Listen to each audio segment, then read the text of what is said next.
نږدې یوه میاشت کېږي چې اسلامي امارت پر کونړ واکمن شوی. په همدې موده کې ولایتي مسؤلینو د دې ولایت د بېلابېلو ولسوالیو نظامي تجهیزات د کونړ د دویمې پلې لوا انګړ ته راغونډ کړي، خو په ټولیزو رسنیو کې داسې وانګېرل شوه چې دا نظامي توکي د نوپاس او یا نورو لارو پر ډیورنډ کرښه اخوا واوښتل.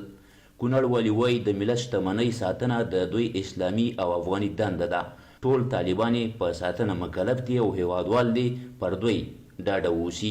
زموږ ملي شتمنۍ ده دا به نه ضایع کېږي، دغه بیت المال دی دا پراته دي او داسې نور ډېر اصلحې او سامانونه د هم سره راجمع کړي. ولس ته هم ډاډ او اطمینان ورکوو. دا خو لا توپونه دي یا دا خو لا تجهیزات دي چې یو قدره مرمۍ یعنې یو پوچک هم موږ د خپل ملک نه بل طرف ته اجازت نه ورکوو نه ورکولی شو.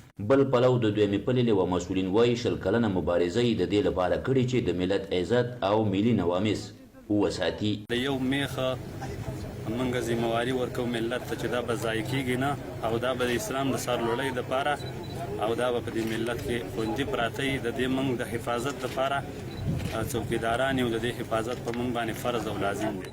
ولایتي مسؤلینو د ټولیزو شبکو له کاروونکو غوښتنه وکړه چې پر حقیقت ولاړ معلومات خپاره کړي څو هیوادوال د دروغو په خبرونو اندېښمن نشي.